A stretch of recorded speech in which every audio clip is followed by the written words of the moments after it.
Evolução em Dois Mundos, primeira parte, capítulo 8. Evolução e metabolismo.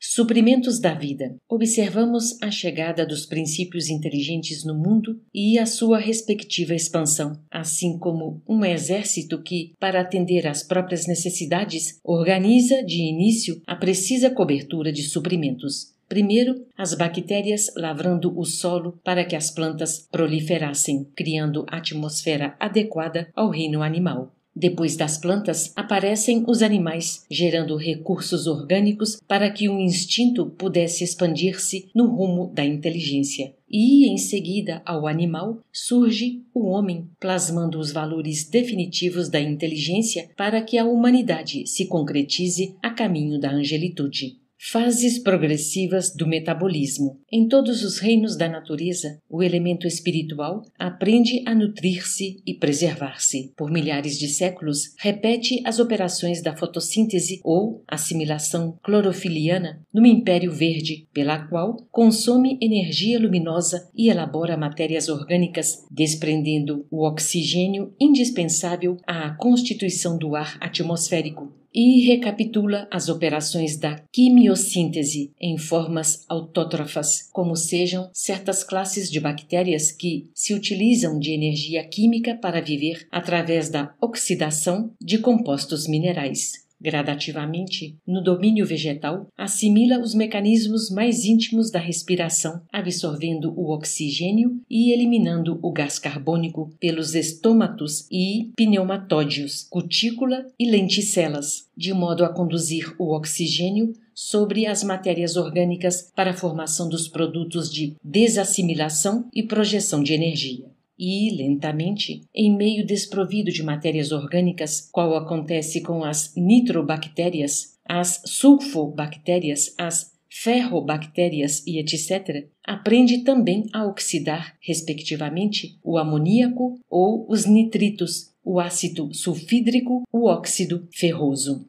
Em semelhantes atividades, infinitamente repetidas, habilita-se ao ingresso no reino animal, onde, em estágios evolutivos mais nobres, se matriculará na técnica da elaboração automática dos catalisadores químicos, com a faculdade de transubstanciar matérias orgânicas complexas em recursos assimiláveis. Milênios transcorrem para que então consiga adestrar-se nas diástases diversas, como sejam as proteases e as zimases, entre os fermentos hidrolisantes e decomponentes. A crisálida de consciência inicia-se, dessa forma, na fabricação de prótides, glúcides, lípides e outros meios de nutrição, aprendendo igualmente a emitir hormônios de crescimento e vitaminas diversas no ciclo das plantas. Não apenas tecidos e órgãos do corpo físico se esboçam nas formas rudimentares da natureza, mas também os centros vitais do corpo espiritual que, obedecendo aos impulsos da mente, se organizam em moldes seguros com a capacidade de assimilar as partículas multifárias da vitalidade cósmica, oriundas das fontes vivas de força que alimentam o universo. Excitações químicas. Governando as células físicas, os agentes de natureza espiritual se evidenciam em todos os processos de nutrição, motivando as chamadas excitações químicas, também classificáveis por quimiotactismo eletromagnético.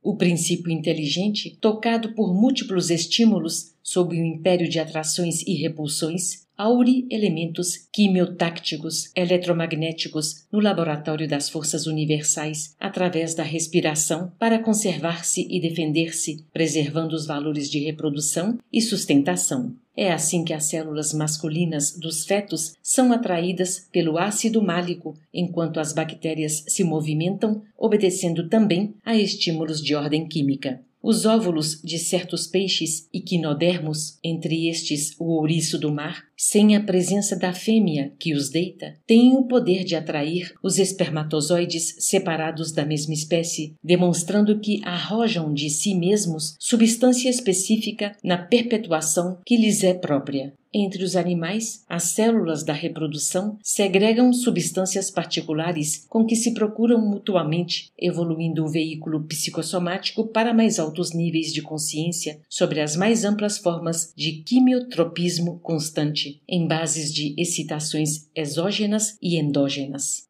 Administração do metabolismo. Laborando pacientemente nos séculos e alcançando a civilização elementar do Paleolítico, a mente humana controla então, quase que plenamente, o corpo que se exprime, formado sob a tutela e o auxílio incessante dos construtores espirituais, passando a administrar as ocorrências do metabolismo em sua organização e adaptação através da coordenação de seus próprios impulsos sobre os elementos albuminoides do citoplasma, em que as forças físicas e espirituais se jungem no campo da experiência terrestre.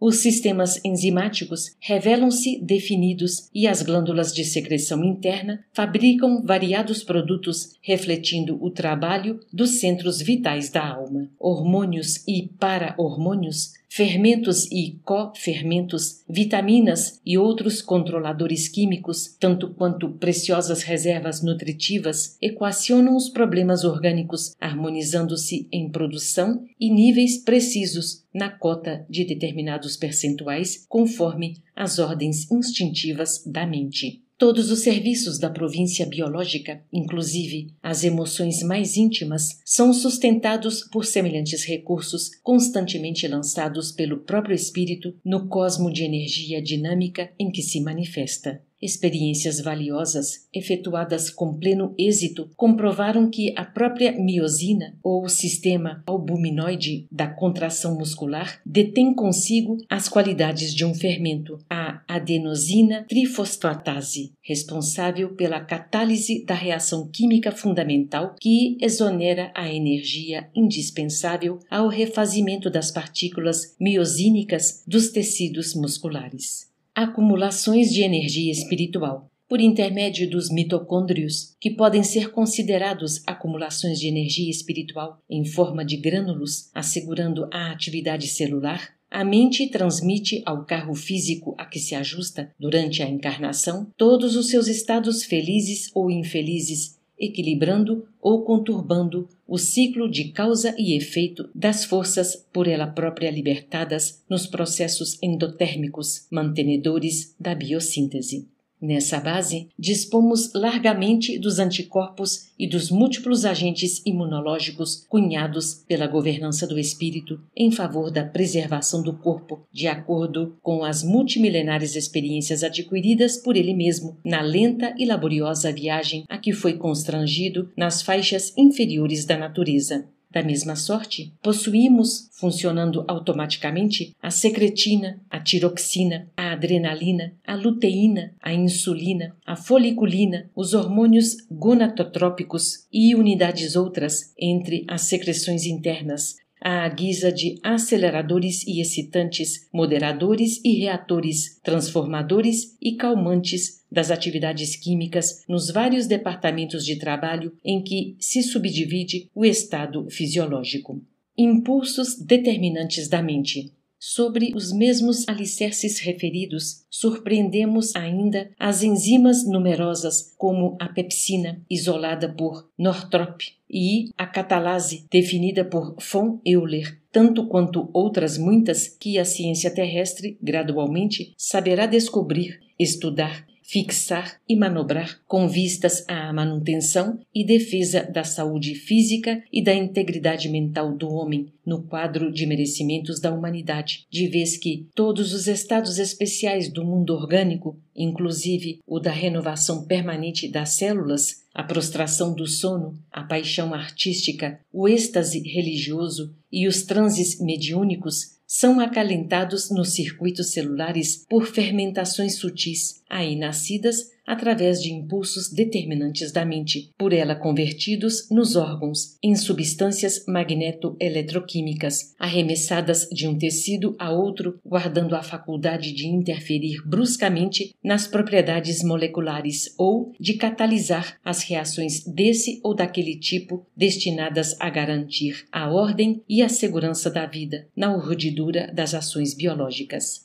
em identidade de circunstâncias nos traumas cerebrais da cólera e do colapso nervoso, da epilepsia e da esquizofrenia, como em tantas outras condições anômalas da personalidade, vamos encontrar essas mesmas fermentações no campo das células, mas em caráter de energias degeneradas que correspondem às turvações mentais que as provocam. Metabolismo do corpo e da alma. O metabolismo subordina-se, desse modo, à direção espiritual, tanto mais intensa e exatamente quanto maior a cota de responsabilidade do ser pelo conhecimento e discernimento de que disponha. E, em plena floração da inteligência, podemos identificá-lo não apenas no embate das forças orgânicas, mas também no domínio da alma, porquanto raciocínio organizado é pensamento dinâmico e, com o pensamento consciente e vivo, o homem arroja de si mesmo forças criadoras e renovadoras, forjando desse modo, na matéria, no espaço e no tempo, os meandros de seu próprio destino. Pedro Leopoldo, 9 de fevereiro de 1958.